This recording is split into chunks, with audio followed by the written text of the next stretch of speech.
The following presentation is best experienced with headphones.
Greetings, honored guest.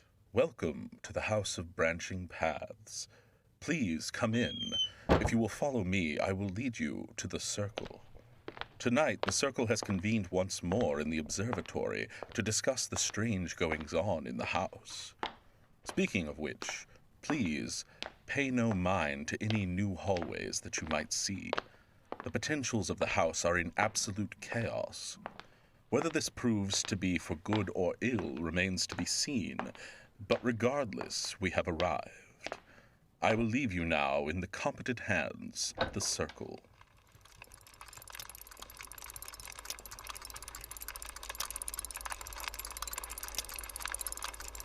Oh, honored guests, I'm so sorry I didn't see you.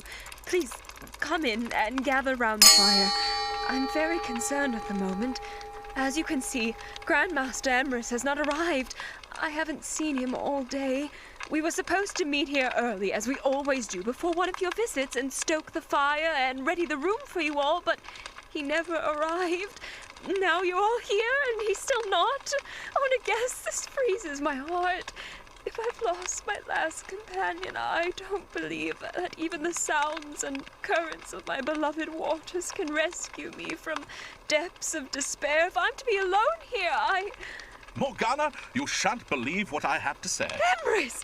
How dare you disappear without telling me? You worried me half to death. My apologies, Morgana, for my tardiness. Oh, and my deepest and most sincere apologies to you, honored guests.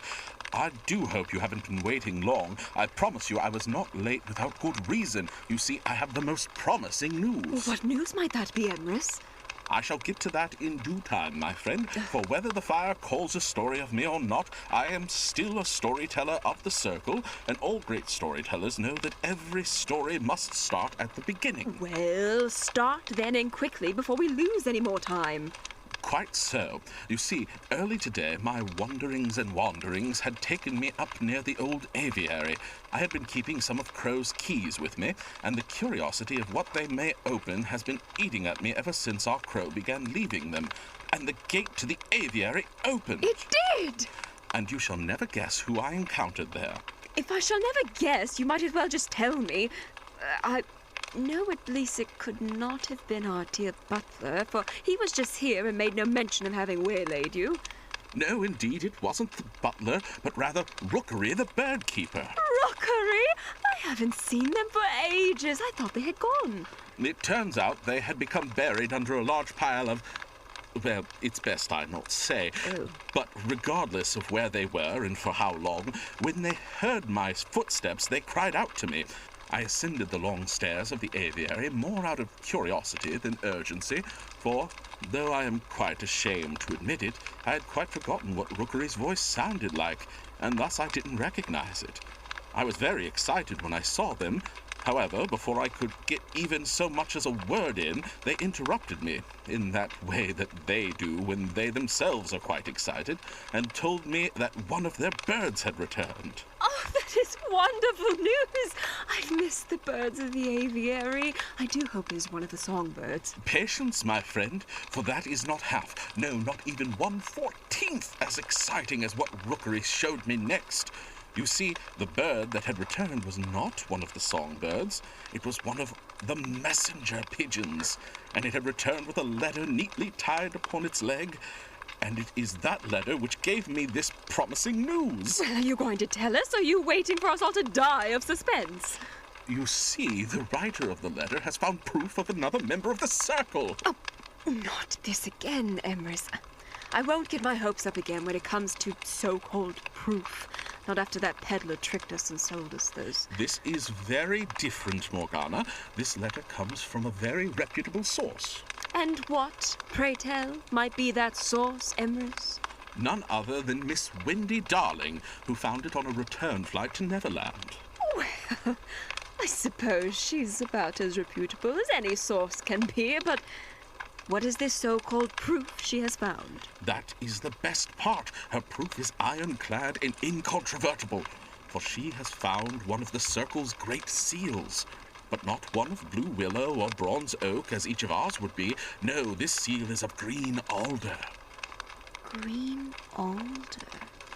Green alder. I don't recall whose seal that might be. It isn't Shahrazad or Milne.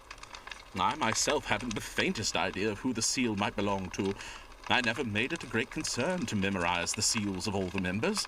They just didn't seem important at the time. Did Rookery have any input on the matter? That was part of their job, after all. To my great surprise, they did not. Then again, they did keep calling me Ermine, so I think they may still be a bit foggy from their ordeal. But still, this is fantastic news. Only a member of the Circle can hold one of its seals. We should go at once to investigate. I'm sorry to say there is a bit of a complication with that, but I will have to wait to tell you, for the fire has caught my eye. Yes, my friend. I do believe I see a story on those flames, one that is quite insistent on being told. The fire burns bright, with stories ever knowing. Ah, how fortuitous.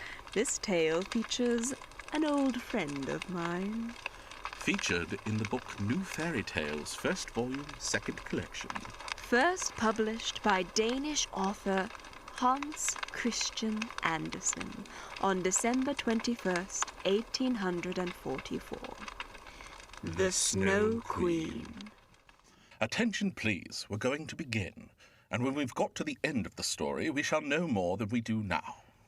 There once was a wicked troll. He was one of the very worst sort. He was the devil.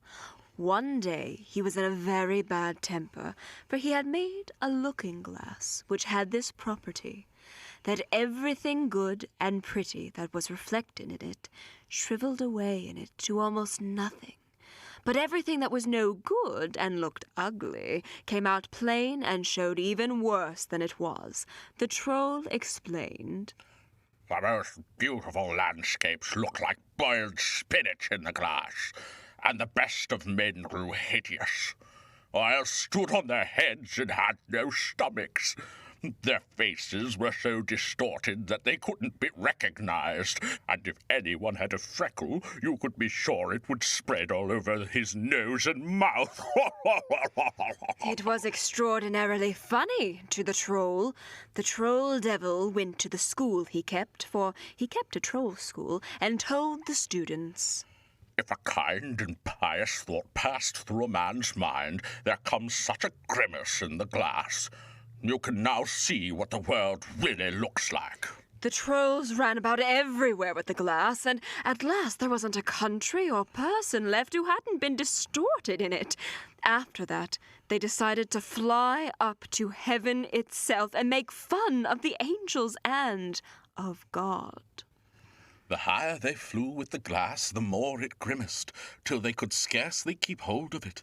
Up and up they flew, and then the glass quivered so fearfully with grimacing that it fell out of their hands and was dashed on the ground below, where it broke into hundreds of millions of pieces. And that very thing made matters worse than before, for some of the bits were hardly as big as a grain of sand, and these flew all about the wide world, and when they got into people's eyes, they stuck there.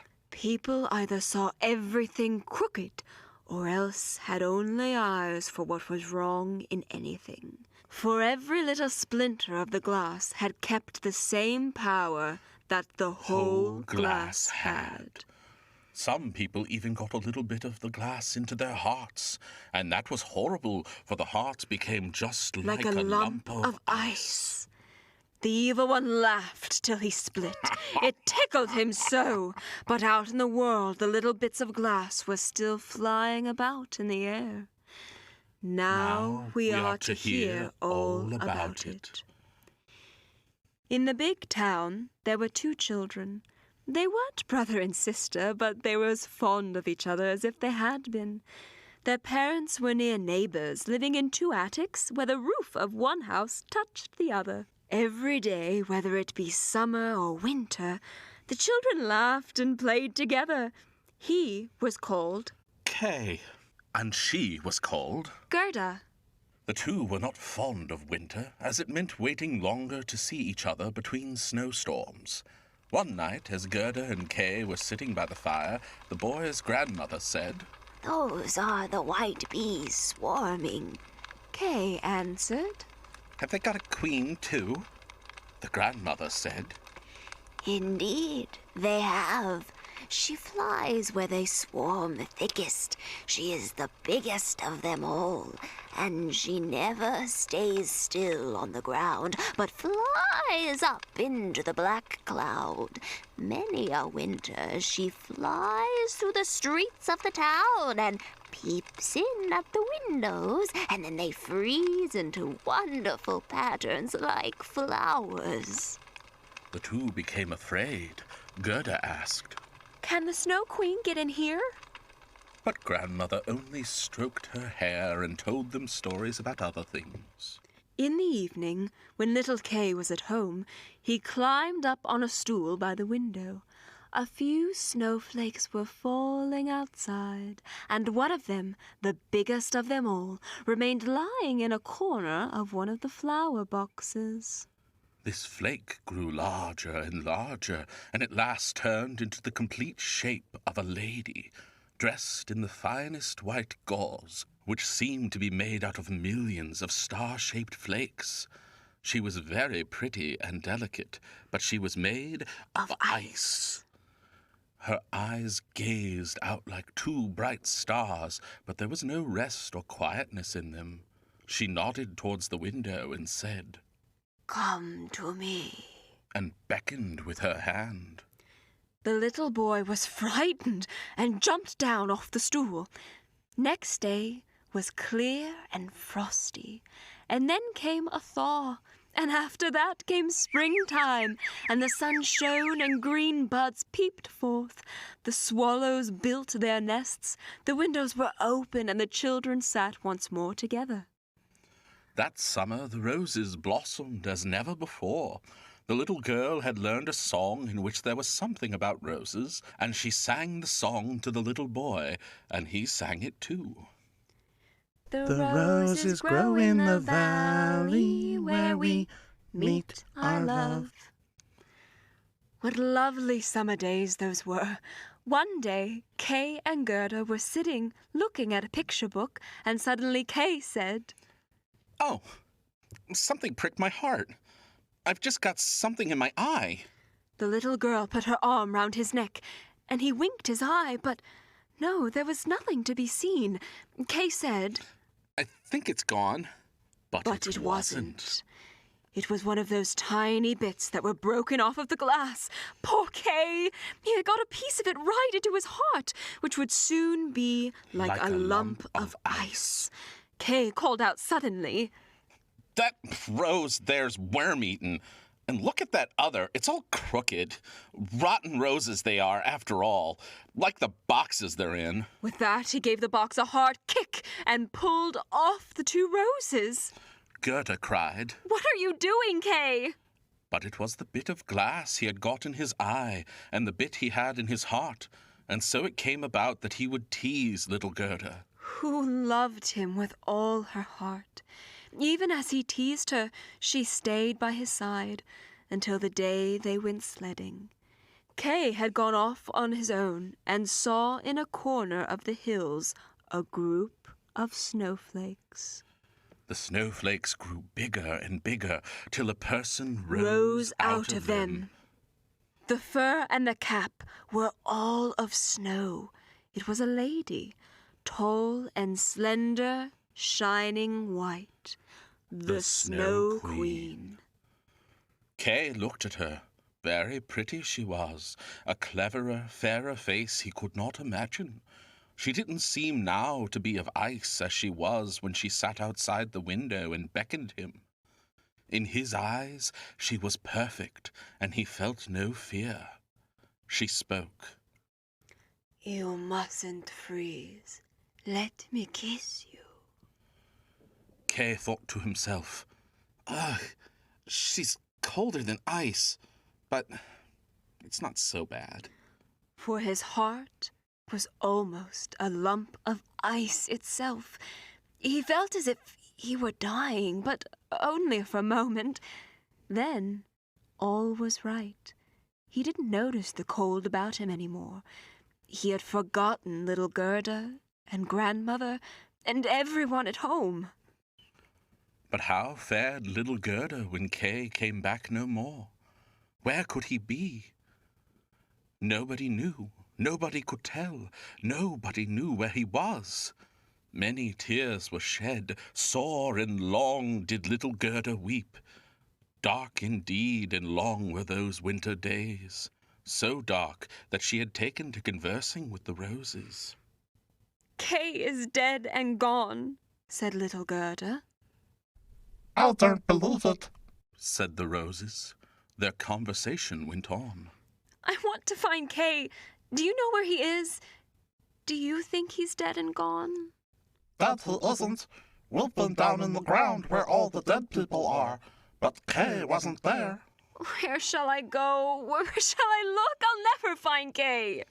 And Gerda began to run. She didn't know where she ran to, but she wished it was to Kay.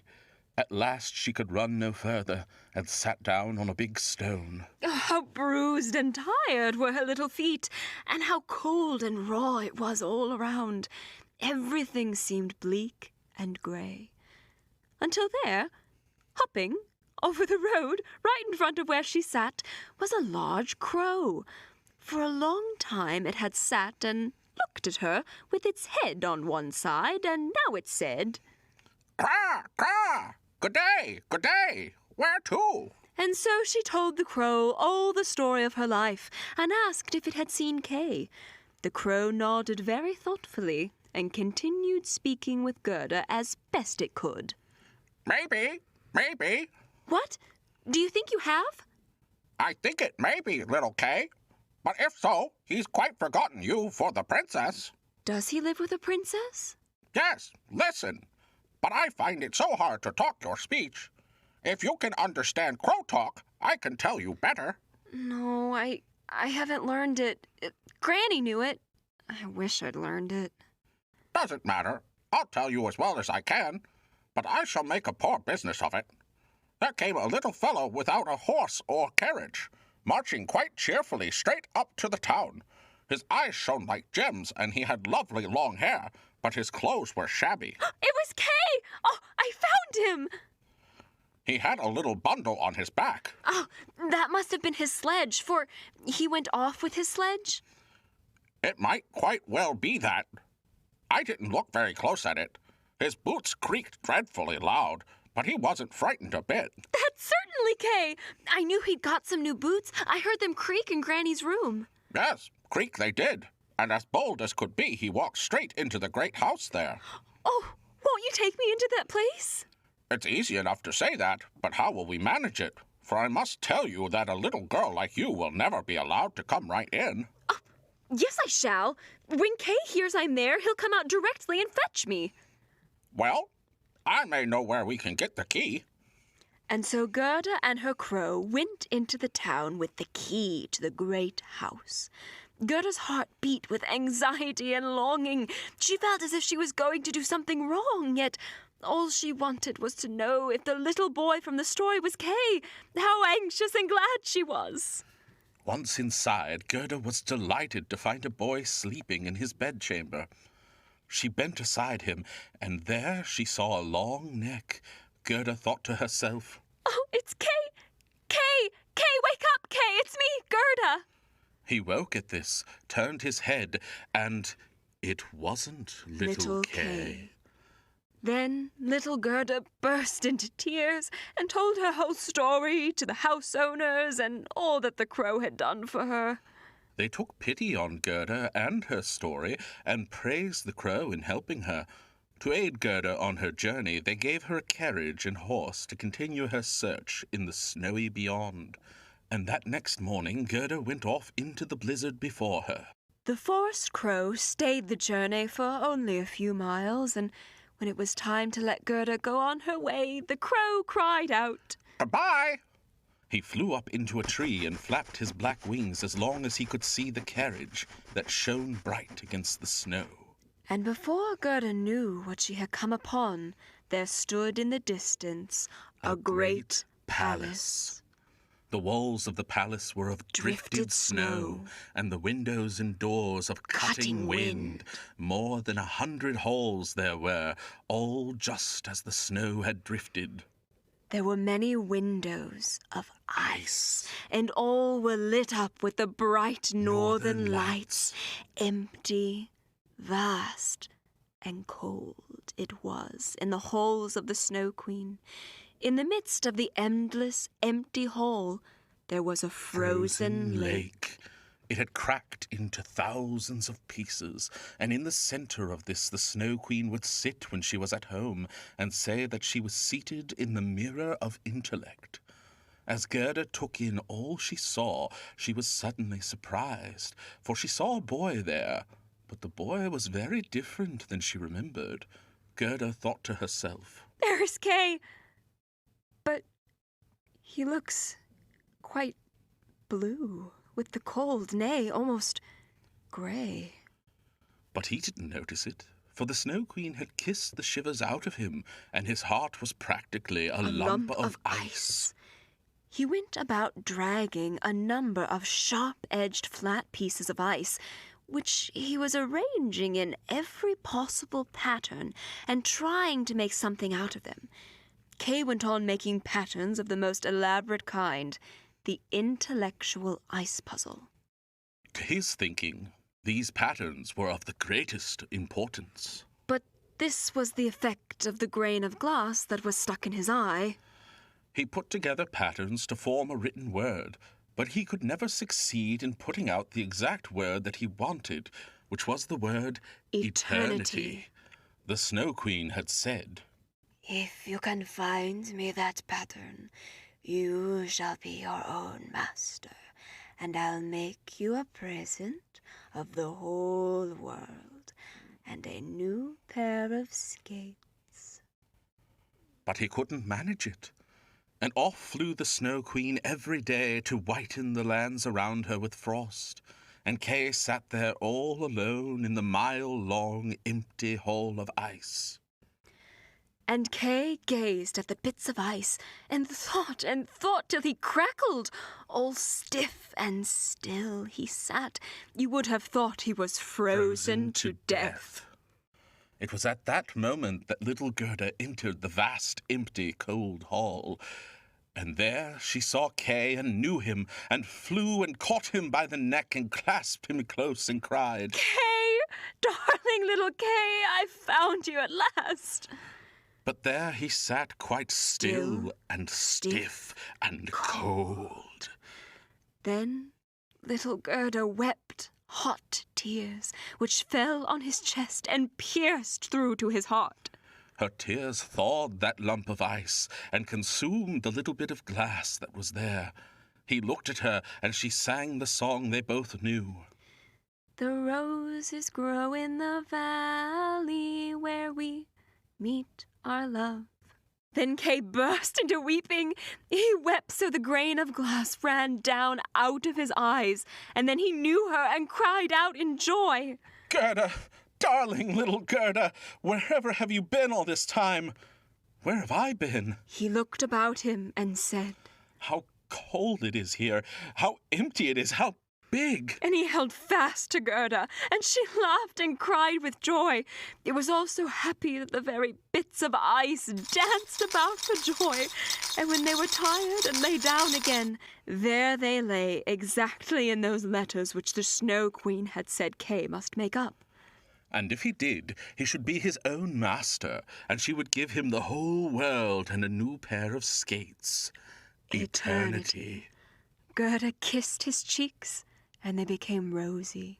She kissed his eyes, and they shone like hers. She kissed his hands and feet, and he was well and sound. The Snow Queen might come back as soon as she liked. His release was there, written in shining bits of ice. Eternity. They took each other by the hand and walked out of the great palace. They talked of grandmother and of the roses, and wherever they went the winds lay still and the sun broke out. And as they went, beautiful spring was all about them with blossom and greenery. The church bells rang out, and they saw the tall towers in the big town, the very one where they lived. And into it they came, and away to their grandmother's door, and up the stairs, and into the room where everything stood where it did before, and the clock was saying, tick, tick.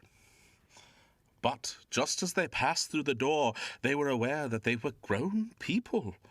The roses were flowering in at the open windows, and Kay and Gerda sat down, each on their own, and held each other by the hand. They had forgotten the cold, empty splendor of the Snow Queen's palace, as if it were a dismal dream. And Kay and Gerda looked into each other's eyes, and all at once they understood the old song. The roses grow in the valley where we meet our love. There they both sat, grown up and yet children, children at heart. And it was summer, warm, delightful summer. The end. Oh, what an uplifting tale of adversity overcome.